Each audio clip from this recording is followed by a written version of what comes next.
आपल्याला काही काळापुरता देव आहे, काही वेळेपुरता देव आहे, भजनापुरता देव आहे, पूजेपुरता देव आहे, नडीपुरता देव आहे, पण जीवन केंद्र देव नाही.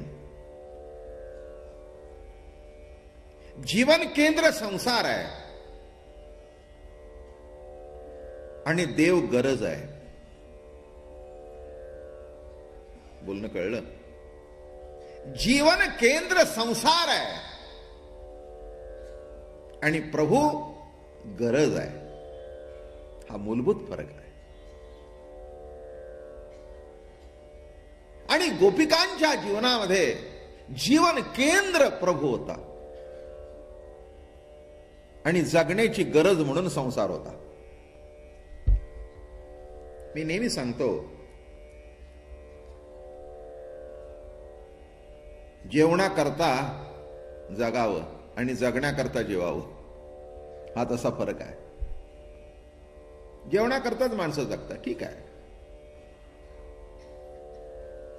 हा जसा फरक आहे तसं प्रभूचं नडी करता भजन आवडीने नाही, जीवन केंद्र नाही. संत जे होतात ते संत उगीच होत नाहीत, त्यांच्या जीवनाचं केंद्र देव असतं. याचा अर्थ संसार टाकला नाही, गरजेपुरता असतोच.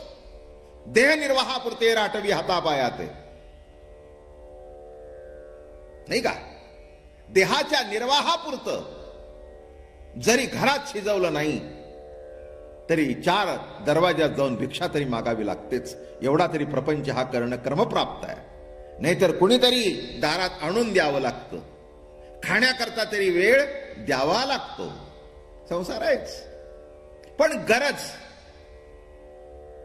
तुकाराम महाराजांचे संसार हा गरज होता, देव हे केंद्र होतं. नाथ बाबा काय, नाथ बाबा तर मोठा संसार होता, अरे का? हो, उत्कृष्ट बायको होती, अर्धांगी म्हणावी अशी. बायका असतात पण अर्धांगी पुष्कळ कमी असतात. बायका असतात, त्याला काय, लग्न झाल्यानंतर आपण म्हणतोच अर्धांगी आहे, पण खरंच जी शपथ घेतो ती जर प्रतिती गम्य असेल तर ती अर्धांगी. त्याच्या दुःखे पडे आपण खापरी, त्याच्या दुःखाशी त्याच्या सुखाशी समरस होती ती अर्धांगी. नाही तर साडी करता फुगून बसते, दागिन्याकरता फुगून बसते, नाही दिलं तर नको जीवन करते. तिला काय अर्धांग म्हणावं का? मग मी त्याला नाव ठेवलंय. अशी जर बायको असेल तर त्यांनी समजावं की आपल्या अर्धांगाला झटका आलाय.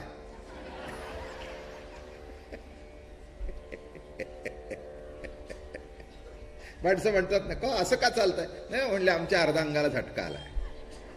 आता हा दिसतो, पण असं जर असेल तर समजावं अर्धांग बाद आहे. तेव्हा नीट लक्षात घ्या की तुकाराम महाराज काय, नाथ काय, अतिशय सुंदर पत्नी. जिजाबाईचं उगीच निंदा करतात माणसं, ज्यांना कळत नाही ते. काय काही उचलायचं ना, आपलं उचलली जीभ लावली टाळायला. तुकाराम महाराजांची बायको फार कजाक होती, तुझी फार चांगली आहे. उगीच आपलं काहीतरी बोलत असायचं. एक मी तुम्हाला सांगतो, एखाद्यावर टीका करायची असेल ना तर आपली योग्यता तरी असावी तर टीका करावी, की नसताना करू नये, बरं का? जिजा पायामध्ये काटा मोडला असता, पांडुरंगाने पायामध्ये हातामध्ये पाय घेऊन जिचा काटा काढला, तरी तुझी बायको पायात चप्पल सुद्धा तुझ्या घालत नाही. कशाला मिजाज मारतो? पायामध्ये काटा मोडला, पांडुरंग धावत आले, जिजाबाईचा पाय मांडीवर घेतला, तिने ओळखला त्याला, ती सोडते काय? अहो, जिने देवाला ओळखून शिवाय देत होती ती तुकाराम महाराजांपेक्षाही नंबर 1ची संत होती. ती काय अशी तशी होती काय? तुकाराम महाराज गोडबोले संत होते. काय म्हटलं मी? तुकाराम महाराज देवाच्या बाबतीत गोडबोले संत होते, पण जिजाबाई तशी नव्हती. हातामध्ये जेव्हा तो काटा लागला, पाय घेतल्याबरोबर ओळखलं तिने. ए म्हणले, मेल्या. विष्णू सहस्त्रनामातलं हे काय? काय काय श्री हो, मेल्या. तू ऐकून घेतोय. पाय मांडीवर घेतला, काटा काढला तिचा. पाय मांडीवर घेतला, काटा काढला म्हणून तो काय म्हणला माहितीये का? अरे म्हणले कशाला काटा काढायला आला, वर जेवायलाच आहे ना फुकट तुला. अरे माझ्या पायातला काटा नाही, माझ्या आयुष्याचा काटा आहेस तू. माझा नवरा तुझ्या नादी लागलाय, त्यामुळे त्याला खाणं सुचत नाही, पिणं सुचत नाही. बघितलं का किती वाजले? मी जेवण घेऊन निघाले, 12-1 झाले आणि या टायमाला काटा मोडलास. बसले का ते येड इटाल इटाल इटाल इटाल करत. तुला काय झालं? 10 घरचे नैवेद्य खाऊन आलायस. आता मला सांगा हिची क्वालिटी काय? काय मजा आहे हो. काय ही पॉवरफुल मंडळी आहे सगळी, म्हणून तिला कजाक बिजाक म्हणू नका. मी तुम्हाला सांगतो, जिजाबाईचं दुःख एकच होतं. तिला असं वाटत होतं, देव जर माझ्या तुकाचं नाव घेतो तर हे याच्या मागे का लागतात? काही गरज नाही आहे. माझा पतिदेव इतका स्वयंपूर्ण आहे, स्वतःच देव आहे. त्याला एवढं भजन करायची गरज काय? काही गरज नाही. तो त्याच्या मागे आहे. नीट लक्षात घ्या. तेव्हा त्यांचाही संसार तसा कमी नव्हता. एकच सांगतो पुढे जातो. केंद्र सांगायचंय मला, एवढ्या करताच पसारा केला हा. तुम्हाला माहिती आहे, मागेही सांगितलंय, पुन्हा विसरला असाल म्हणून पुन्हा सांगतो. अहो काय सांगू. सकाळी महाराज जायचे भंडारा डोंगरावर, 5 किलोमीटर लांब. 5 किलोमीटर लांब घरचं आवरायचं, पोरा बाळांचं, म्हशी, दूध दुभतं, भाकरी करायच्या, कालवण करायचं बरं का. पाणी घ्यायचं, तिथे वर पाणी नव्हतं, ते घ्यायचं डोक्यावर घेऊन 5 किलोमीटर चालत जायचं. आणि महाराजांना जीव घातल्याशिवाय त्या जेवत नव्हत्या. एक तरी आहे का बाई ऐकते? कदाचित नवऱ्याची वाट बघत असेल, अशा असतील, शक्य आहे. त्याच्याबद्दल काही मी म्हणत नाही. पण 5 किलोमीटर डोक्यावर घेऊन जायचं, त्याला जीव घालायचं आणि मग जेवायचं. आणखीन काय पाहिजे तिची क्वालिटी? काय वैशिष्ट्य होतं? 5 किलोमीटर. मला असं वाटतं, सांगा पो एवढ्या बायका जमलेत, एक तरी हात वर कर की माझ्या नवऱ्याकरता अर्धा किलोमीटर जेवण घेऊन गेली. चहा तरी घेता का? एवढे माणसं तुमच्या हाताखाली पाठवून द्या पाहिजे असेल घरचं तर. मी कुठे होते ते? आणि ही निघाली आहे. विचार करा, उगीच नाहीये. महाराजांच्या जीवनाचं केंद्र प्रभू होता. संसार ही त्यांची गरज होती. एवढ्या करताच सांगतोय मी. काय असा अर्थ काढण्याची गरज नाही की संत संसार करत नाहीत. अरे त्याच्याशिवाय जगताच येत नाही असं कसं म्हणता तुम्ही? गिरीकंदरात राहू दे तरी बोरं खातोच, कंदमुळं खातोच. कोण आहे असा? शरीराची आहाराचे बळ ते निराहारी होती विकळ. शरीराला आहाराचं बळ आहे. त्यांना जर तुम्ही उपाशी ठेवलं तर काम करणार नाहीत, करू शकत नाहीत. अन्नमय प्राण आहे, जलमय प्राण आहे. मग हे देह जर अन्न आणि जलापासून घडलेला आहे तर त्याला अन्न आणि जल देणार नाही कसं? तसं या गोकुळच्या गवळणींचं कसं घडलं होतं जीवनामध्ये. त्यांच्या बायका, त्यांना नवरे होते, मुलं बाळ होती, घरदार होता, प्रपंच होता. बरं का, लोणी काढत होत्या, ताक घुसळत होत्या, शेणकाला करत होत्या, सगळे करत होत्या, संसारात होत्या. पण केंद्र प्रभू होता. त्याची गंमत अशी घडली. केंद्र प्रभू असल्या कारणाने काय घडलं? दुडीवर दुडी गवळणी साते निघाल्या. दुडीवर दुडी गवळणी साते निघाल्या. गवळण गोरस म्हणो विसरल्या. गवळण गोरस म्हणो विसरल्या. गोविंदू घ्या कोणी दामोदर घ्या गे, गोविंदू घ्या कोणी दामोदर घ्या गे, तव तव हसती मथुरे जागे, तव तव हसती मथुरे जागे, मथुरे जागे, गोविंद घ्या कोणी दामोदर घ्या गे. काय म्हणतायत? केंद्र सांगतोय. दुडीवर दुडी निघाल्या आणि इतक्या त्या प्रभूशी एकरूप झाल्या होत्या. अगं बाई लोणी घ्यावं लोणी, ताक घ्यावं ताक, तूप घ्यावं तूप, हे काहीच तोंडातून बाहेर पडे ना. एकच वाक्य, गोविंद घ्या कोणी दामोदर घ्या गे. कुठे जावं? मथुरेच्या. मथुरेच्या कुटाळ होत्या, ज्ञानी होत्या त्या, बरं का, ज्ञानी होत्या त्या. आणि त्यांचंही काही चुकलं नाही. त्यांनी अजून त्याला पाहिला नव्हता. काही माणसं अव्यक्त ज्ञानाच्या ठिकाणी स्थित झालेली असतात, त्यांना सगुणाचं प्रेम कळत नाही. पण त्याच्याकरता उत्तर देत आहेत महाराज, याचे सुख तुम्हा कळली यावरी. सगुण भक्तीचं काय सुख आहे, सगुण भक्तीचा काय आनंद आहे, हे जेव्हा कळेल तेव्हा आपोआपच ते सुटून जाईल. तो अहंकार सुटेल, ती समजूत सुटेल.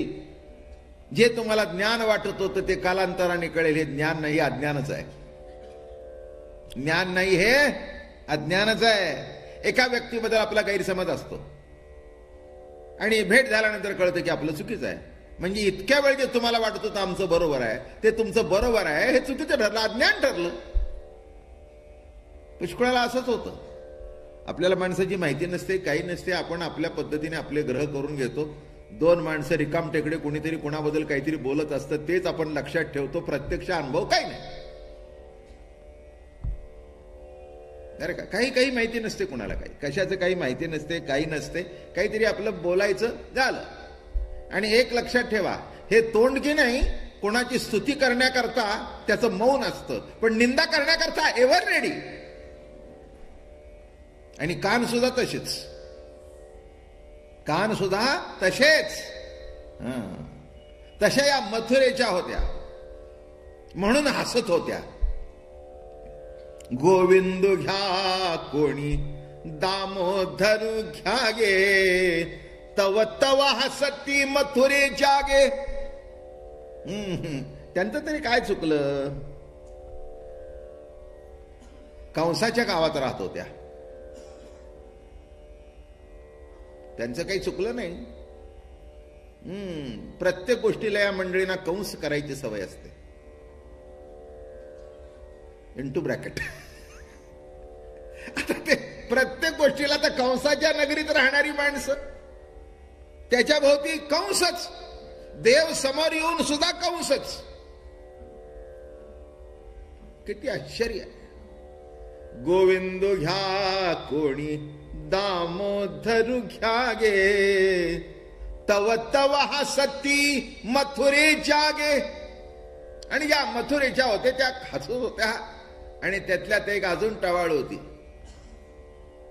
ती म्हणली, हे बाई, ए गोळण, असं कर, एक पावशेर गोविंद दे आणि पावशेर दामोदर दे.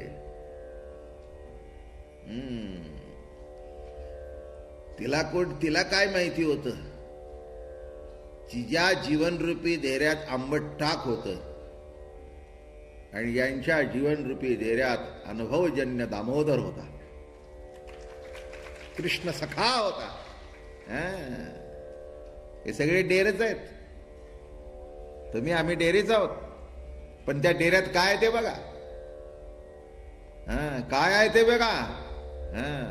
कानोबा फक्त संताच्या डेऱ्यात असतो, भगवत भक्ताच्या डेऱ्यामध्ये कानोबा असतो, बाकीच्या त्या सगळ्या आंबट ताकद असतं. दुसरं काय? असंच आहे जीवन. दुडिया माझारी कानोबा झाला भारी, दुडिया माझारी कानोबा झाला भारी, उचंबळे गोरस सांडे बाहेरी. एक लक्षात या, असा गोरस भरल्याशिवाय उत्संबळून सांडत नाही. प्रेम भक्ती अशी उत्संबळून आली पाहिजे तरच बरं आहे. हो आहे आपलं डेऱ्यातल्या डेऱ्यात खाली सांडत नाही ना, ते आपलं चाललंय. कसं होतं? उत्संबळून उत्संबळून. डेरिया माझी कानोबा झाला भारी. कानोबा भारी झाला, जड झाला. आणि जड झाल्याबरोबर त्यांनी उतरून ठेवला. आणि काय सांगू, त्याच्यावर असं फडकं ढाकण टाकलं होतं त्या डेऱ्यावर. डेऱ्यावरचं फडकं टाकल्यावर हा उभा राहिला असा. कल्पना तरी करा कसा दिसत असेल तो. एवढी ती बालमूर्ती अशी त्या डेऱ्याच्या बाहेर एवढी कमरेच्या इतकी उभी आहे, श्याम वर्णाची मूर्ती. आणि असं दही दूध त्या कुरळ्या केसातून असं टिपकतंय, तोंडावर येतंय. आवड दह्या दुधाची लोण्याची आहे. पुन्हा असं करताय, पुन्हा असं करताय, पुन्हा असं करताय. तो श्याम सुंदर इतका गोड दिसत होता. डेरिया माझी कानोबा झाला भारी. त्यांनाही कल्पना नव्हती की आपल्या डेऱ्यात तो लपलाय. आपल्यालाही कल्पना नसते, पण साधू संतांच्या अनुग्रहाने आपल्यात लपल्याला, आपल्या डेऱ्यात असलेला देव असाच उभा राहतो. त्याच्याकरता त्याचं भजन, त्याच्याकरता त्याचं नामस्मरण, त्याच्याकरता त्याचं चिंतन हा जीवनाचा क्रम ठरला, जीवनाचा अविभाज्य भाग ठरला तरच हे घडतं. आणि म्हणून या ठिकाणी महाराज म्हणतायत, उत्संबळे गोरस सांडे बाहेरी, एका जनार्दनी सबरस गवळणी, ब्रह्मानंदून समाये मनी. एका जनार्दनी सबरस म्हणजे हा देह हा डेरा आहे. त्यांच्या देहरूपी डेऱ्यामध्ये सबरस एकच रस भरून गेला, तो म्हणजे कृष्ण रस. लक्षात घ्या. एवढ्या करता हे सगळे प्रयत्न आहेत. कशा करता मी इथे आलोय, तुम्ही तरी कशा करता आलाय? रोज येत आहे आवडीने, प्रेमाने. हीच इच्छा आहे ना मनोमन, की आपला डेरा सुद्धा असा उत्संबळून जावा. त्या डेऱ्यातून दही दूध प्रेम भक्ती अशी उत्संबळून व्हावी. असं गोकुळामध्ये आनंद चालू होता. आनंदन समाये मेदिनी, चारा विसरल्या पाणी. तटस्थ त्या ध्यानी गायी झाल्या श्वापदे. तटस्थ त्या ध्यानी गायी झाल्या श्वापदे. आनंदन समाये मेदिनी. असंच गोकुळामध्ये आनंद चालू होता. काला चालू होता. रोजची जेवण चालू होती.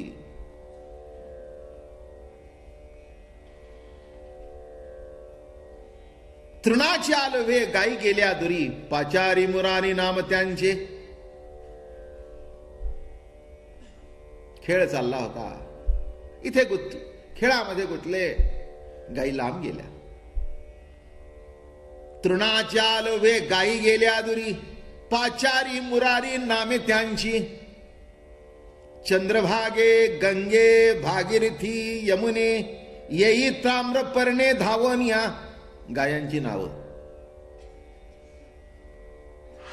हाक मारतायत. सरस्वती प्रवरे कालिंदी नर्मदे, येई तुंगभद्रे धावन. या देवाजिता शब्द ऐकून या काणी, येता ती धावनी नामा म्हणे.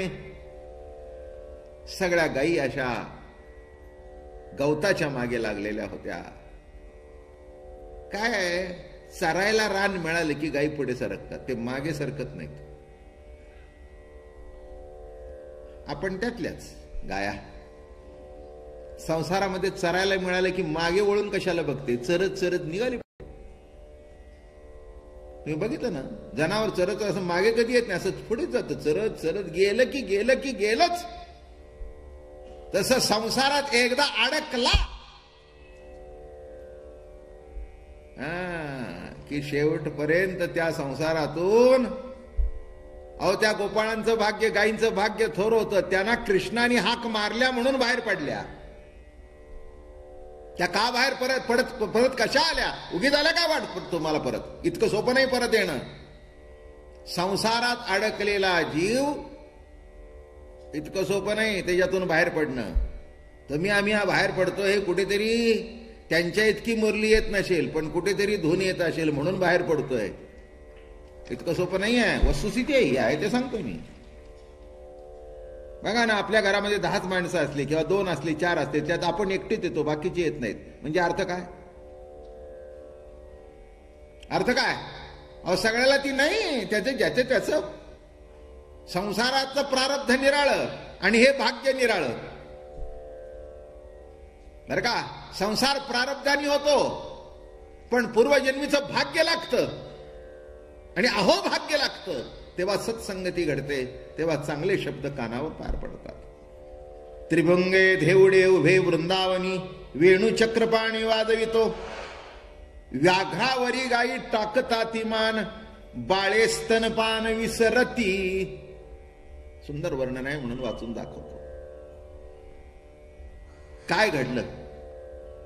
व्याघ्रावरी गायी टाकिताती माना. असा वाघ बसलेला असायचा की नाही?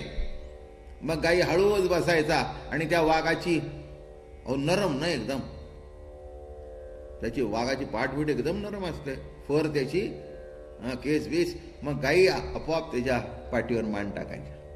ते वाघही वळून बघायचं नाही. काय प्रेम आहे!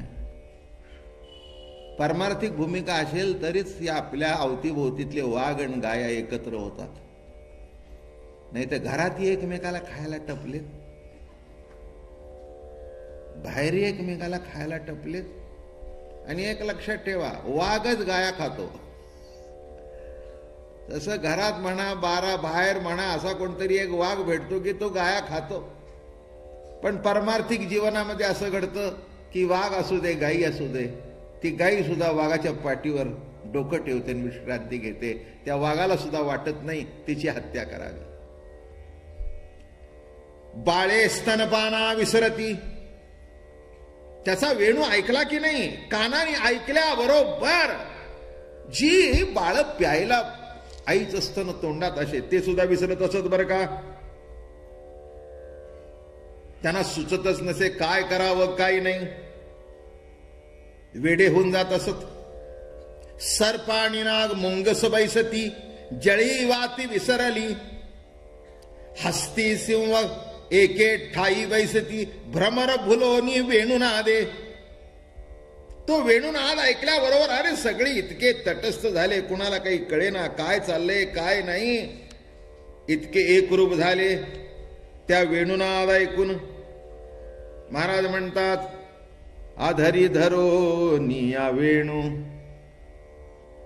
आधरी धरो निया वेणू, वेणू वाजविला कोणी नेणू, आधरी धरो निया वेणू. काय म्हणतायत? वृंदावनी वेणू, वेणू कवणाचा माय वाजे. वृंदावनी वेणू, वेणू कवणाचा माय वाजे. वेणू नाजे गोवर्धनु गाजे, वेणू नादे गोवर्धनु गाजे. पुच्छ पसरोनी मयूर विराजे, मज पाहता भासती यादव राजे. वृंदावनी वेणू, वेणू कवणाचा माय वाजे. कुणाचा वेणू वाजतोय? वैरभाव विसरले. बर का? यमुना जळ स्थिर स्थिर वाहे, तृण चारा चरू विसरली. गायी व्याघ्रे एके ठाई झाली, पक्षी कुळे निवांत राहिली. पक्षी झाडावर बसत होते आणि आशे जे बघत होते की नाही, ती पक्षी आपले डोळे सुद्धा मिटत नव्हते. इतकं सुंदर असे बघायचं तटस्थ होत होतं. इतकं त्या भगवंताचं रूप गोजीरवाणं होतं. इतकं सौंदर्यशाली रूप होतं. पक्षी कुळे निवांत राहिली, वैरभाव समूळ विसरली, वृंदावनी वेणू वेणू कवणाचा माय वाजे. असा तो वेणू वाजतोय वृंदावनामध्ये. विचरता वेणी तिथे राही फणी, करिता भोजनी ग्रासमुखी. एखाद्या गोपिकेनी अशी फणी घातलेली असायची, अशी घालायची ना, आता खाली विंचरायचे. तितक्यात ते वेणू ऐकल्याबरोबर हात तिथे आणि फणी तिथेच. अशीच उभी राहायची, अशीच उभी राहायची. अहो काय समाधी कुठची आणता येईल? यांची समाधी उतरते, या गवळणींची संसारात सुद्धा समाधी उतरली नाही. असाच हात, असाच हात. सासू म्हणते काय करतेस? आता ती सासू, तिला काय करावं, तिला ऐकायला नाही आलं. मी काय म्हटलं, ज्याला वेणुनाद ऐकायला आला तो, आणि ज्या घरामध्ये सासूलाही ऐकायला येत होतं, सुनेलाही ऐकायला येत होतं, तिथे सासू सुना हे नातंच संपलं होतं. दोघी सख्या झाल्या होत्या, नातं संपून गेलं होतं. म्हणून कसं लिहितायत बघा, विचरता वेणीत तेथे राहे फणी, करिता भोजन घ्रास मुखी. असा धरला तर असाच. कुणाला कळायचे नाही काय झालं. उदकाचे कुंभ गोपिकांचे शिरी, यमुनेच्या तिरी वेडवल्या, झाले तटस्थ त्रैलोकीचे जीव, विसरला शिव देहभाव. नामा म्हणे व्योमी उभ्या देवांगणा, पाहून या कृष्णा भुलताती. असा गोकुळामधली एकंदर अवस्था होती. आणि आज तुम्हाला चिरहरण लीला सांगतो, त्याची प्रस्तावना मांडली. असं घडलं की सगळ्या इतक्या त्या मोहून गेल्या भगवंताच्या स्वरूपामध्ये. सगळ्या गोपिका वेधून गेल्या, त्यांना कळेना काय करावं काय नाही. मग शेवटी काय असतं, जिने जिने त्याला बघितला तिची एकच इच्छा होती की आपल्याला कृष्णपती मिळावा. हे बायका लग्नाच्या अगोदर करतात ना काय ते काय हडताळकी का काय काय काय मला नाही माहिती, पण काहीतरी करतात. चांगला नवरा मिळावा, चांगला नवरा मिळावा. काय मिळतोच का नाही काय नाही करतात. आता याने असा बघितला की याच्यासारखा दुसरा नाही. पंचायत झाली ना. आणि असं आहे, उत्तम नवरा मिळण्याकरता मार्गशीर्ष महिन्यामध्ये कात्यायनी व्रत करतात. कोणचं व्रत करतात? कात्यायनी व्रत करतात. मार्गशीर्ष मासी कात्यायनी व्रत, कुमारी समस्त आचरताती. का या कुमार मुली आहेत त्या हे व्रत करतात की चांगला नवरा मिळावा, चांगला मिळावा, सज्जन मिळावा, पिणारा मिळू नये, खाणारा मिळू नये, उगीच कसला तरी वागणारा मिळू नये, चांगला पती मिळावा. म्हणून प्रत्येक मुलगी, जाऊ द्या तुम्ही फाटा फोडत नाही, इतकं चांगलं सांगत असताना तर खूप आठवलं मला, खूप आठवलं. कारण अनुभवच आहेत माझ्याकडे बरेच जणांची लग्न. आता माझ्या फडावर किती पूर्वी बाळी, किती आवडीने किती जणांची लग्न होतात. काय एक एक प्रश्न विचारतात. धन्य नवरे. माझ्या जवळची एक मुलगी, तिला गेली बघण्याकरता, गेले एका हॉटेलमध्ये. पहिला प्रश्न काय विचारावा मंडळी, काय विचारावा? किती शिकली? अमका तमका. माझ्या बरोबर पिशील का? माझ्या पुढे गाथा आहे, मी अतिशोक्ती सांगत नाही. पहिला प्रश्न काय विचारला की मी पार्टीमध्ये जातो, माझे हाय फायचे मित्र आहेत, तिथे तुला प्यावं लागेल तरच माझ्याशी लग्न कर, खावं लागेल. अशा करताच कात्यायनी व्रत करावं. काय सांगायचं हो, कठीण. आणि एक नाही, ओळीने 3-4 भेटले ते हेच. शेवटी त्या मुलीने निर्णय केला की लग्नच करायचं नाही, मी आपली आहे ते वारकरी तशी राहील. अवघड आहे. एक लक्षात घ्या, हे इतकं काही सोपं नाही आहे. हे प्रश्न सध्याची मुलं विचारतात. पिशील का, खाशील का? विचित्र जीवन आहे. काय आता यांच्याकरता तपश्चर्या करायच्या का? कात्यायनी वृत्त कुमारिकाने कृष्णासारखा जेव्हा बघितला तेव्हा प्रत्येक गोकुळातली मुलगी व्रत करू लागली. अरुणोदय ती कालिंदीच्या तिरी गातितया सुंदरी कृष्ण लीला. कालिंदीच्या म्हणजे ती गौरीची उपासना आहे. ही कात्यायनी म्हणजे गौरी महाकाली. एवढ्या करतात उत्तम पती मिळावा, मला चांगला तुझ्यासारखा पती मिळावा, सुंदर मिळावा, असं प्रत्येक. अगदीच काही चुकीचं नाही आहे. लक्षात घ्या, काय चुकलं? आपला आई बाप घरदार सोडायचं आणि यांच्या घरी जायचं आणि खेटर खायची. म्हणजे काय खेटर खाण्याकरता आपण मुली देतो आणि खेटर खाण्याकरता मुली लग्न करतात का? कशा करता? हुंडा द्यायचा, सगळे त्या पैसे. रोज पेपर वाचताय, टीव्हीवर तर रोज दाखवत आहे, ही जाळली ती जाळली ती जाळली. काय अवस्था वाईट आहे, म्हणजे बिकट आहे. विचार करण्यासारखा भाग आहे. सिकतेची मूर्ती करोनी देवीची पूजा आरती तिची करिताची. म्हणजे वाळूची मूर्ती करायची, अशी नदीच्या काठी वाळूची मूर्ती करायची आणि तिची पूजा करायची. जोडोनिया करती स्तवन ऐके विज्ञापना आदी माये. नंदाचा नंद देई आम्हा पती नामा म्हणे येती स्वस्थळासी. आणि रोज प्रार्थना करावी, तो नंदाचा नंद नंदन. आता सगळ्यांना माहिती होतं ही काय मागते. सगळ्याचं मागणे एकच, नंद नंदन. कोणी असं म्हणे ना ती मागते म्हणून मला नको, नाही, एकच. आता मला सांगा, तुम्ही तरी काय दुसरं मागाल? सांगा की काय मागाल? वैष्णवात वारकरी आत पांडुरंगच मागाल ना, का दुसरं काय मागाल? काय चुकलं तिथे? चुकलं काय? निराळ्या दृष्टिकोनातून विचार केला तर काय चुकलं? लाखो वारकरी जातात पंढरीच्या वारीला पांडुरंगाच्या चरणावर, म्हणजेच कृष्णाच्या चरणावर मस्तक ठेवण्याकरता, नाही का? आणि अजून सांगतो, कदाचित ह्या वारकऱ्यांनी सुद्धा कात्यायनी वृत्त केलं असेल. पूर्तता करून देतो म्हणजे पटेल. माळ जेव्हा तुम्ही घालता तेव्हा जो घालतो तो गुरु असतो,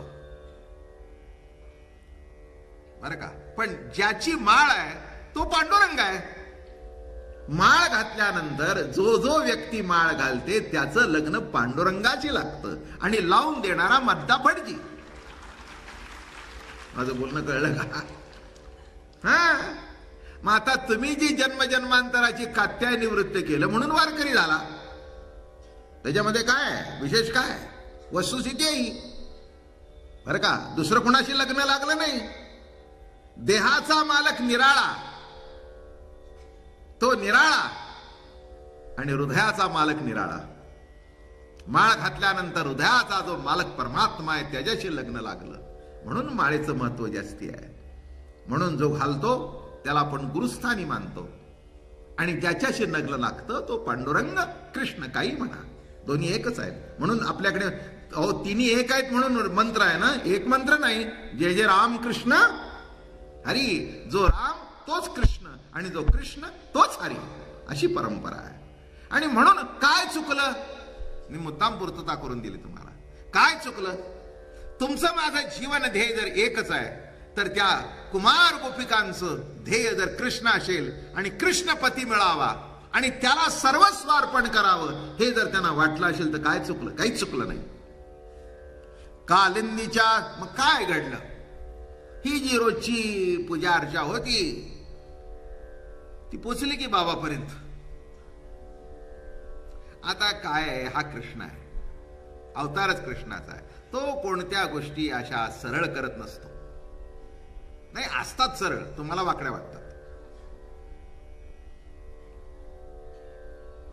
काय या लीलेचे अर्थ अनेकांनी अनेक तऱ्हेने केले. चिरहरण लीला म्हणजे वस्त्रहरण. गोपिकांचं एक फार मोठी लीला आहे. त्याच्यात तत्व सांगतो म्हणजे तुम्हाला कळेल. आणि पोचली. या काय करायच्या, खेड्यापाड्यामध्ये पहाटे लवकर उठून बायका स्नानाला जातात आणि दिवस उजडल्यानंतर पुरुष जातात. बायकांचे स्नान करायची जागा पुरुषाची नाही अशी ठरलेलंच होतं. मग या लवकर पहाटे 3 वाजता उठायच्या. बरं का, आपल्या आवडीचं असलं ना म्हणजे जागरण होत नाही. माहेरी जाण्याकरता डबा करायचा असेल,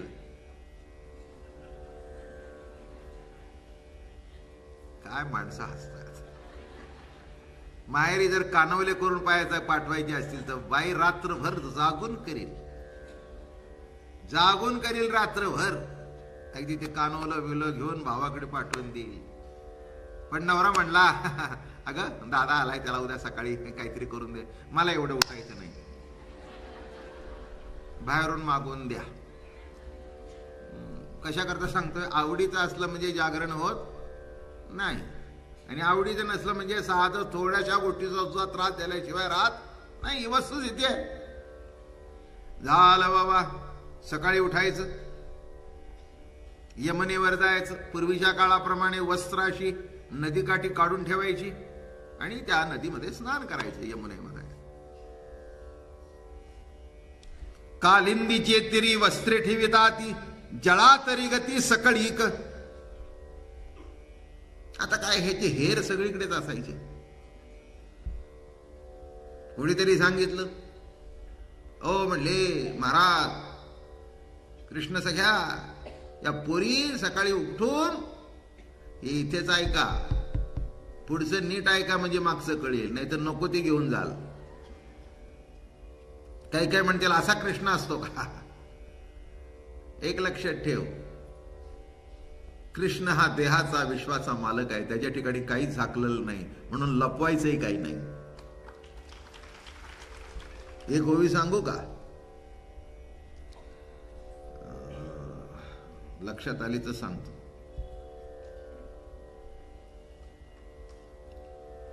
लाज धरावी लोका देखता, एकांत मिनलिया कांता.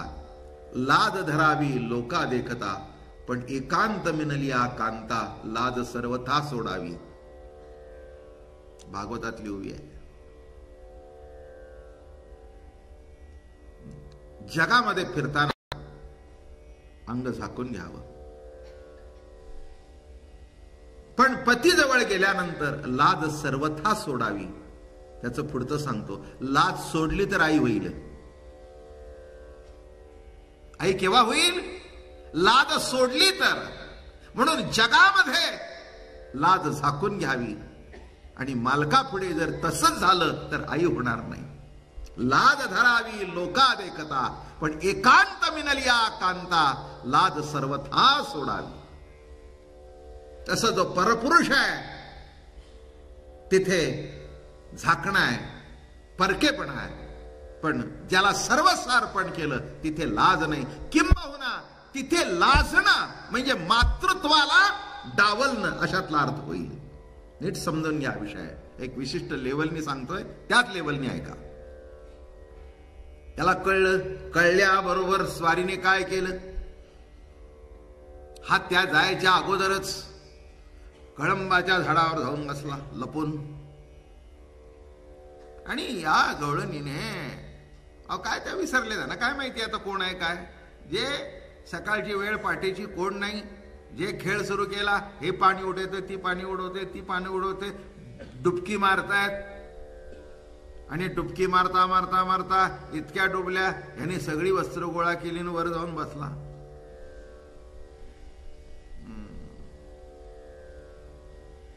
कसं आहे नाही का ऐकायला, गमतीदार आहे बघा. वस्त्रे घेऊन या चढे कळंबावरी, घाबरल्या नारी पाहून या. आणि काय घडलं? आंघोळ वगैरे झाली, सगळं यथासांग पार पडलं. आल्या बघतात तर वस्त्र नाही, साडी नाही, चोळी नाही, घागरा नाही, काहीच नाही. इकडे जिकडे बघतायत, अरे कुठे गेलं कुठे गेलं कुठे गेलं कुठे गेलं.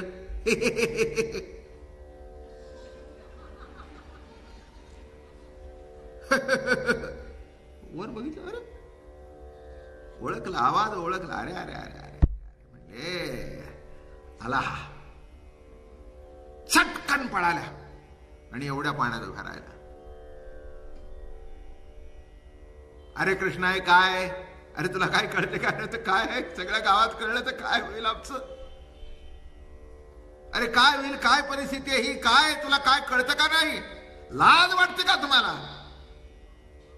अंगावर काही नसताना नग्न अवस्थेत पाण्यामध्ये जाता, हा जलतत्वाचा अपमान आहे. बघा कसा सिद्धांत सांगायला सुरू केला. नग्न होण्या स्नान जे करती तयाची वृत्ती होती निरर्थक. लाज वाटते का?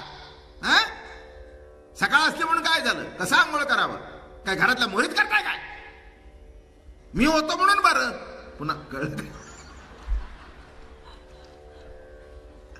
अहो कृष्णचा मी तुम्हाला सांगू का, कुठच्याही बाजूने राऊंड अप करणार हा. आणि खरंच आहे. वस्त्रे दे आता आमची, देणार नाही म्हणाले. महापातकी आहात तुम्ही, पातकी आहात. अरे कृष्णा आता काय? अरे आमचं काय झालं? थोड्या वेळाने दिवस जर वर आला आणि गावचे पुरुष आता येईल, त्यांची वेळ होती, आमचं काय? तुमचं तुम्ही बघून घ्या. लाज वाटली नाही का? असं आंघोळ करताना लाज वाटली नाही? आणि आता विचारता आम्ही काय करू? अजिबात देत नाही. अरे नको रे असं करू. अरे कृष्णा असं करू नको रे. अरे बाबा असं करू नको रे. म्हणले पाण्याच्या बाहेर या आणि तो सूर्यनारायण आहे त्याला हात जोडा. कळलं? आता काय अवघड आहे. त्यांनी हात असा ठेवून असं करता येत नाही म्हणले. पाण्यात शिरल्या. तिथलं तत्वज्ञान ऐकण्यासारखं आहे. अरे माझ्याकडे बघून लाजता लाज वाटत नाही? जल तुमच्या अंगाला शिवत आहे. त्या जलाचा बाप मी आहे. जलतत्वाचा स्पर्श होतोय त्याची लाज वाटत नाही. तुमच्या अंगाला वायू चाटून जातोय त्याची लाज वाटत नाही. पृथ्वीवर ज्या उभ्या त्याचा स्पर्श तुम्हाला होतोय. सगळी पंचमहाभूत तुमच्या अंगाला शिवून जात आहेत, चाटून जात आहेत, त्यांची तुम्हाला लाज वाटत नाही. आणि पंचमहाभूत ज्या परमात्म्यापासून निर्माण झाली त्याची लाज वाटते. काय सांगतो कळलं का? चीर हरण लीला. त्यांचं चीरने हरण केलं. त्यांच्या मनामधला जो भेद आहे तो घेतला. द्वैताचं लुगडं फेडलं. कशाचं लुगडं घेतलं इसकून? द्वैत रूपी जो द्वैत आहे, जो पडदा आहे. आताच सांगितलं पडदा आहे तिथपर्यंत आई नाही. तसं जीव आणि शिव हा पडदा आहे, तिथपर्यंत ऐक्य नाही. म्हणून ते भेदाचं वस्त्र पळवून नेलं. याच्यामध्ये सगळं तत्वज्ञान भरलेलं आहे आणि त्या दृष्टिकोनातूनच ऐकावं. बरं का कसं लिहिलं इथे बघा. अच्युतानंदा कृष्णा गरुड ध्वजा दासी आम्ही तुझ्या सकळी का. वादतसे सित जाऊ पाहे प्राण यशोदेस याण तुझ्यासे. ऐकोन यायसे नामा म्हणे हसे धर्म सांग तसे तया लागी. एवढं बोलल्यावर हसू लागला बर का. नग्न होऊन या स्नान जे करिता त्याची व्रते होती निरार्थक. त्वरे करून या यागे मदपाशी सांगतो तुम्हाशी प्रायचित्त. एकी मागे एक काम सदनी हात. आनंद बहुत मनामध्ये करा नमस्कार सांगे वनमाळी. एकास्त भाळी लाविताती देवा द्विजाईसा करिता नमस्कार. पापयाचे फार धर्मशास्त्र. अरे कुणाला लाजता? मला काय लाजता? लक्षात घ्या. अगं मी शिवलोय म्हणून तुम्ही जिवंतात. मी मागे केव्हा तरी सांगितलं होतं तुम्हाला शिव आणि शव या शब्दाचा अर्थ. असे लक्षात नसेल तर पुन्हा सांगतो. शिवलाय म्हणून शिव. ज्या दिवशी शिवणार नाही त्या दिवशी शव. आता कळला का? शिवलाय म्हणून जिवंतपणा. शिव शिव डोळ्यातून शिवलाय बघणं, कानातून शिवतोय ऐकणं, चालण्यातून शिवतोय, पायाला शिवलाय चालणं, हाताला शिवलाय स्पर्श. प्रत्येक इंद्रियातून ती सत्ता तुम्हाला मला शिवते म्हणून शिव. आणि ज्या दिवशी शिवणार नाही त्या दिवशी शव. आता मला सांगा कुणाचा विटाळ? कुणाचा विटाळ? अरे आत्माराम शिवला नाही, शिवूनच आहे. त्यांना वाटत होतं परपुरुष. त्यांना वाटत होतं परपुरुष, मग कळलं हा कोण आहे. म्हणून इथे कसं सांगतायत बघा, देवाद्विजायसा ऐकोनियायसे लाज सोडोनिया पडता ती पायादित्याच्या. कुणाला लाजता? अगं तुमच्या लक्षात येत नाही, तुमच्या बाह्य स्पर्शाला म्हणताय. आतून कोणी स्पर्श केलेला आहे? हृदय कुणाच्या स्पर्शामुळे चाललंय? ऐकणं कुणाच्या स्पर्शामुळे आहे? बोलणं कुणाच्या स्पर्शामुळे आहे? इतका सर्व माझा स्पर्श आहे, तो स्पर्श तुम्हाला चालतो. पंचमहाभूताचा स्पर्श चालतो, आणि पंचमहाभूत ज्याने निर्माण केली तो मी आहे. म्हणून चीरहरण लीला म्हणजे असा अर्थ काढायचा नाही. त्याच्यातला अर्थ असा आहे की ज्या भक्तामध्ये आणि देवामध्ये जे भेदाचं वस्त्र असतं, तो वस्त्र काढून टाकतो. आता ते काढायला पाहिजे का नको ते तुम्ही ठरवा, आणि मग या लीलेचा अर्थ बघा. मग या लीलेचा अर्थ बघा. नाहीतर तुम्ही म्हणाल काय कृष्ण असं कुठे काय करत असतो काय?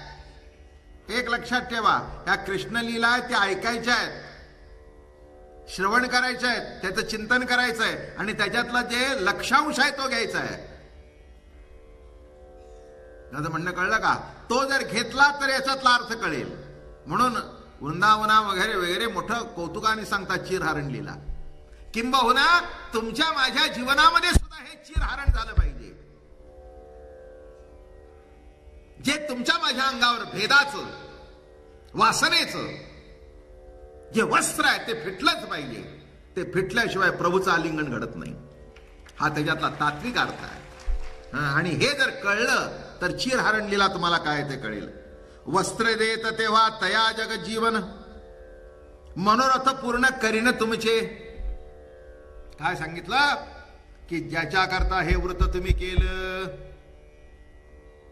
ज्याच्या करता केलं ते व्रत मी तुमचं पूर्ण करीन. तुम्ही आता मला शरण आला. फार अलौकिक विचार आहेत. मी तुम्हाला नेहमी पहिल्यापासून सांगतोय, कृष्णचरित्राचे अर्थ नीट काढले तर कळतील. म्हणून त्यांनी एक ओवी मुद्दाम लिहून ठेवली. म्या गोपिका अशी कामुकेला की त्यांचा निशेष काम हरिला, विचार न करत्या बोला कृष्ण व्यभिचारला मूर्ख म्हणती. एक सांगतो, पर पुरुष असेल तिथे व्यभिचार आहे. हा सर्व बाजूने तोच नटलेला आहे. कासयाने पूजा करू केशीराजा, हाती संदेह माझा फेडी आता. वाहू दक्षिणा तरी धातू नारायण, अन्न परब्रह्म दे नाही. गातो तो ओंकार नाद, गातो तो ओंकार नाद टाळेश्वर. नाचावया थार नाही कोठे, इथून तिथून भूमी तूच आहेस. इथून तिथून तुका म्हणे विठो भरला सभाई. विठो कसा आहे? सभाई अंतर्बाह्य तू भरलेला आहेस. आता कुठे शिवला नाही, कुठे शिवला नाही. आणि हे जेव्हा तत्वज्ञान कळलं, मग काय म्हणतायत बघा. नामा म्हणेता गोकुळासी नारी, चालीला श्रीहरी तेथून या. प्रातकाळी सांगेस कळासी कृष्ण. आणि असा हा जो कृष्ण परमात्मा, त्याने गोकुळामध्ये अलौकिक लीला केली. एक सांगतो तुम्हाला, कृष्ण चिंतन एवढ्या करताच करायचं. त्या नावामध्ये सुद्धा मोठी गंमत आहे. काही काही जण म्हणाले, कृष्णा तू काळा कसा रे? तेव्हा त्यांनी उत्तर दिलं, मी काळा का सांगू माहितीये? अरे मी तुमच्या हृदयात राहतो, आणि तुमच्या मनात आणि बुद्धीतला जो काम आहे, जो काळा आहे, तो तुमच्यातला आकर्षण करून घेतो, म्हणून मी काळा आहे. अर्थ कळला का? कशा करता सांगितलं इथे हा अर्थ? मी काळा का? यशोदा गोरी, नंद गोरा, तुम क्यों भयो श्याम. तू काळा का? तर तसा काळा नाही म्हणाले. तुमच्या हृदयात जे विकार आहेत ते आकर्षण करून घेतो मी, आणि म्हणून तुम्ही भजन करताय. कामाचा पगडा केला तर मोठे मोठे ऋषी खाली वर गेलेले खाली आले. 2,000 वर्ष तपश्चर्या केलेली तपश्चर्या संपली. पण माझ्या भक्ताची मला काळजी असते. त्याच्या हृदयात मी बसतो, आणि त्याच्या हृदयातला जो काळा काम आहे, विकार आहे, तो मी आकर्षण करून घेतो. म्हणून माझा रंग काळा, म्हणून माझा रंग काळा. म्हणून नीट लक्षात घ्या, पांडुरंगाचं वर्णन करताना कसं करतात? ठाईचाची काळा अनादी बहु काळा. म्हणून वेदा चाळा लावी लागे बाईये ठाईचाची काळा अनादी बहुकाळा. असा हा काळा परमात्मा लक्षात घ्या. तो इथे आहे काळा. काही मला प्रश्न पुष्कळ मला प्रश्न विचारायला काही. मला एकाने विचारलं तुमचा बुक्का काळा का? म्हटलं देव काळा म्हणून. खरंच आहे ना? काही चुकलं का? खरंच आहे. तो काळा म्हणून हा काळा. बुक्का त्याचं प्रतीक आहे. हा सौभाग्यवती बाई कुंकवाच्या रूपाने आपल्या नवऱ्याचा प्रतीक लावते कुंकू. आम्ही आमच्या नवऱ्याचं लावतो. व्यवहारामध्ये फक्त बाईला नवरा आहे, वारकऱ्यात दोघालाही नवरा आहे. म्हणून एक लक्षात आलं का? त्याचं उत्तर देतो मी. म्हणून तुकाराम महाराज पंढरीला जाताना म्हणतात आम्ही माहेरला निघालो. माहेर कुणाला असतं? जे सासरी नांदतात त्या ना, नाही का? ज्ञानेश्वर महाराज काय म्हणतायत? कुठे निघालो? माहेरला. तुकाराम महाराज माहेरला. माझे माहेर पंढरी, घरामुचे भीमा तरी, पांडुरंग माझी पांडुरंग माझा पिता आणि रुक्माबाई माझी माता. आता असं जिथे नातं आहे, असं जिथे एकरूपतेची प्रतीती आहे. आता मला सांगा, चिरहरण लीला लक्षात आली का? आता ही वाईट आहे, याच्यात विक्षिप्त अर्थ काढले तर वाईट आहे. विक्षिप्त अर्थ बाजूला काढा आणि भेदाचं लुगडं कसं फिटलं पाहिजे याचा विचार करा. आणि ते फिटल्यानंतर काय होईल? काय होईल? ममता म्हातारी मरुणी गेली जेव्हा, बोधपुत्र निर्माण झाला जेव्हा. हे सगळे विकार संपल्याशिवाय बोधपुत्र पोटी येत नाही. संसारामध्ये मुलगा व्हावा आणि परमार्थामध्ये बोधाची प्रतीती जन्माला यावी. राधा रमण हरी गोविंद राधे. नमो